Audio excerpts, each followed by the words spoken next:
cái khế pu Ronald Ince pu Ronald Ince chung kan thlen ni avam kan thlen di mi in se kan van lim chang thalang ong bel te he thalang kan ben khau deuh ri hna lo khi in fa te khi pen in khasi khi zong ke chung kan thleng lo avam kan thlen di mi in se in kala thalang ong kan ri lo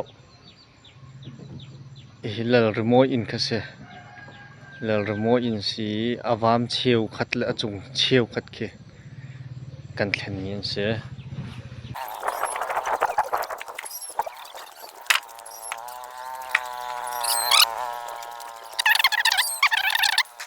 apa cha hin thalang ong jong athari tu ding hen umpa ti hin kan to mi ase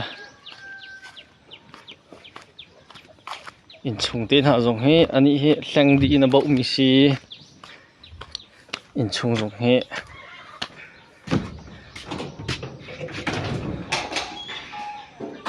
ti hin in chung jong kan van tu piak di ti hin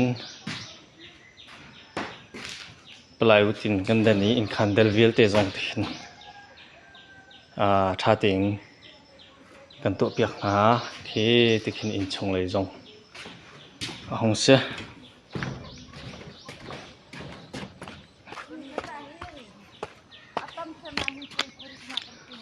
chuni hi pi chin yang in se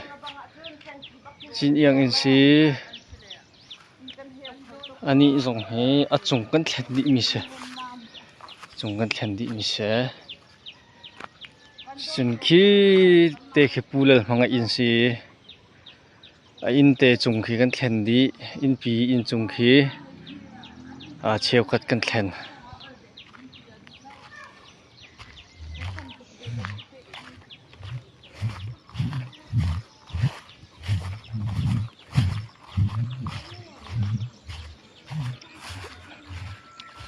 hi boilin uk in se boilin uk in si in pi in chung khi kan thlen di ve avam cheu khat khe kan thlen mi se thalang ong te hi kan bun khau ri lau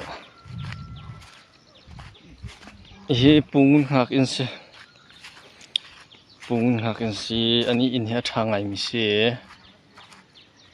tal bang in si achung jong he cheu khat kan thlen avam he kan thlen di ceiling mi si cha ni jong he in chung jong he tha te in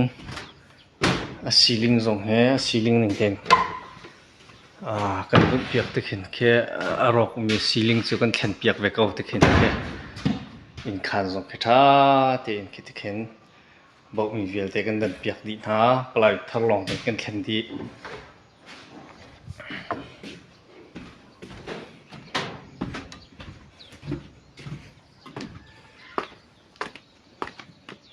he puram lian in se ani tu chu ka the lai ke ma te athar anan ka bom tok po in athar in ke ma ni kai sak than la ti cha ti hin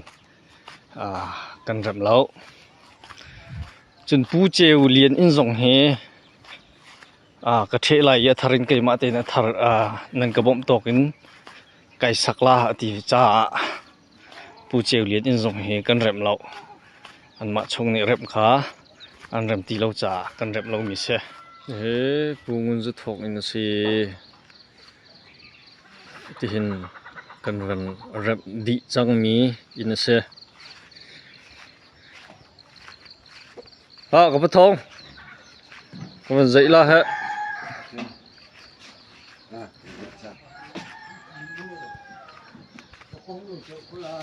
he kan rem di chang mi in se ama pungun zu thong se chimdu mi na van nei ma an bob tu hat chung lo ke lom tok in lo nei lo ban tok kan la ke lom tok hat in tha in kan to piak la ke lom tok boy pan to piak na sa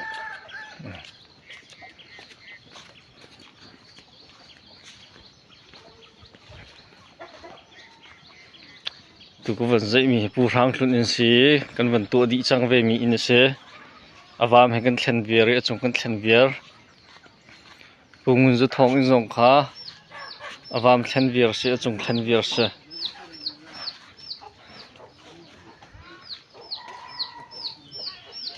he pu rual thlang in bok kan kormi se te hin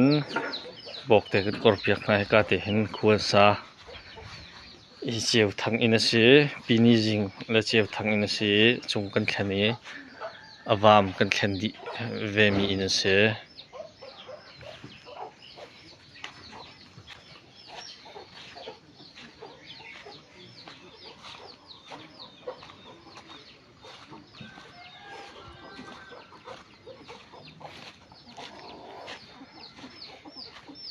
kan khuat chu te hin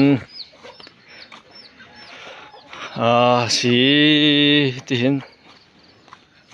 khato sang lai chu cherry kung chin hi kan fel ngai na la te hin cherry kung kan chin ha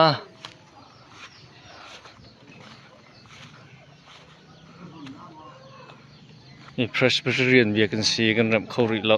ti ding pi hin dir ko Chúng con thật khâu rưỡi lợ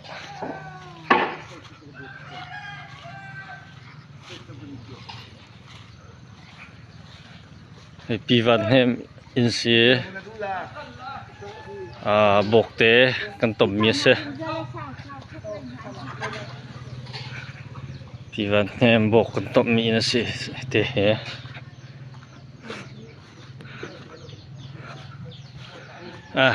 văn hem xe lậu chả thong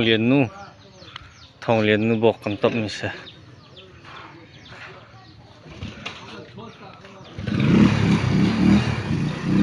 tu pi van thêm mình si pastor van cho chúng nạc si